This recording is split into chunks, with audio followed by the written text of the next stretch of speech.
Tignan ko na yung mga medyo malalaki. Tignan yung medyo malaki-laki. Hindi. Gusto ko yung people of the Philippines and other countries. Arabic countries. Neighboring countries. Ako, malalang edit na naman ito. Tapos, may unti siyang kaliskis. Mas maganda sana kung ganito kalalaki, oh. Pag sa paksiw to, masarap kasi, medyo matamis. Manamis-tamis. And pag ipaksiw to, ako gusto ko nito dry. Dry. Tapos, lalagyan nyo ng, mantika. Yan kasi nakalakihan kong paksiw ng tatay ko. Ito siya, tatanggalin natin to syempre. Ay, lang yung banday mo.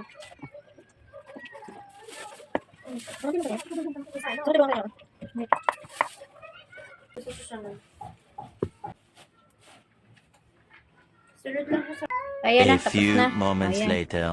Mamula-mula. Pag fresh pa ang isa, ano pa yung laman niya? Mamula-mula. Pero mamaya, mamumut lang ito, syempre.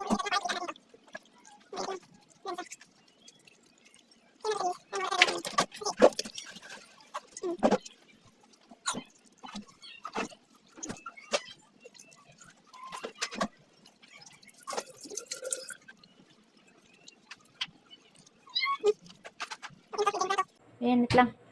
Wala. Okay, ayan. Ito na yung pinakuluan ni ate. Wait lang, hindi pa siya nakakulo.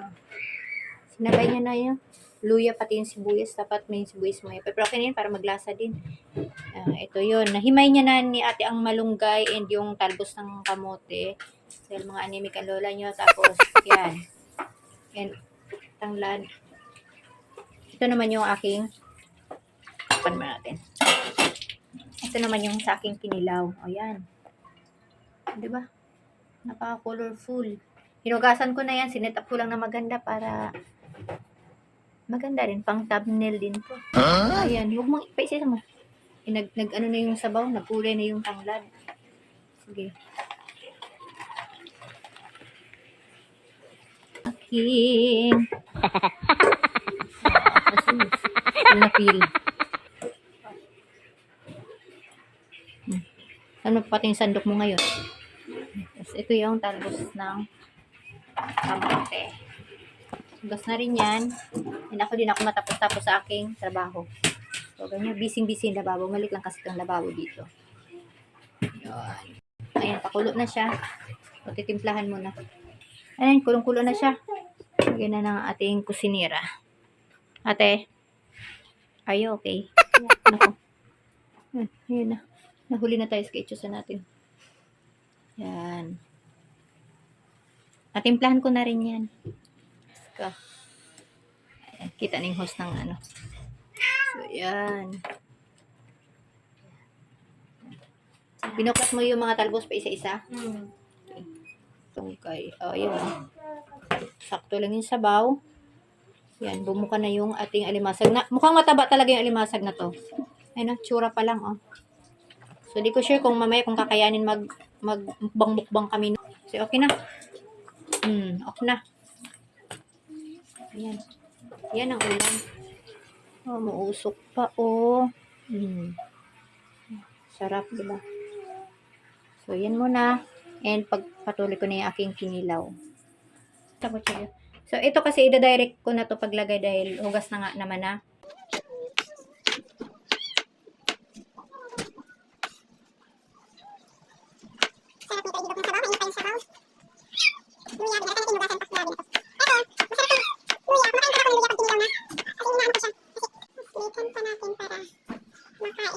Hindi maiilaga ni ate.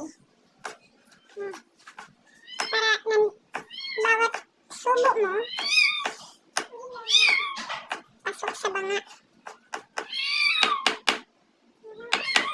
Feeling ko ang kinilaw na isda, no? Hindi ko lang alam kung lahat ng, kahit ng Visayas lang ang mahilig sa kinilaw na isda. Hindi ko lang share sa mga Kapampangan, Ilocano. Kung mahilig din ba sila sa kinilaw na isda?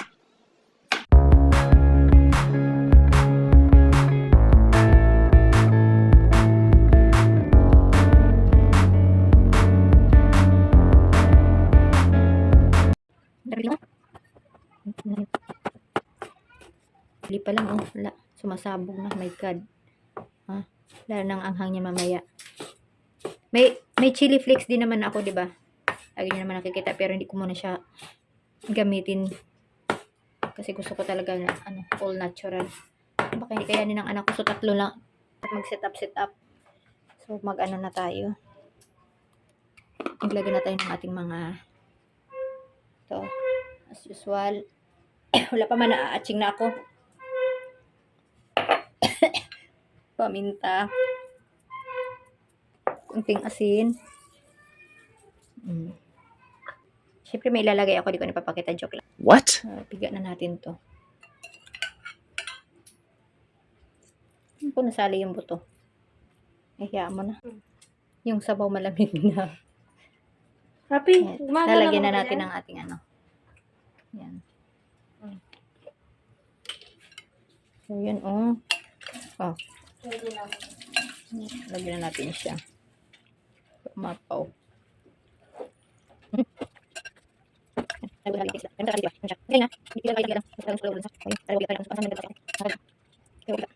Kasi masarap kumain ng kinilaw na ano. Wala kang malasahang lansa. Try nyo pagsabayin, kinilaw na isda, inihaw na isda, tsaka sabaw na, kung nasa sa inyo na yan, kung hipon, nalimasag, or isda din. Okay. Isda tayo ng isda para hanggang tubuan tayo ng palikpik at paliskis. Huwag tayo tumigil hanggat hindi tayo maging sirina. Hirap magkuha ng ano na. Lang.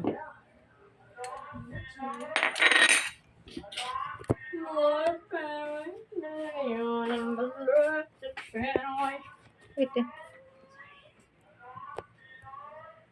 Yan ang ating kinilaw. Yan. Diba? Yan. Sarap na yan. Oh, dahil natin, kain na tayo. Kain na kami. Ng ating kinilaw.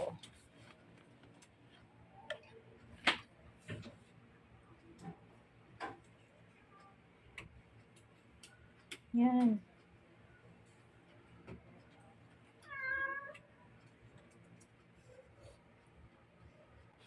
Kain na kami.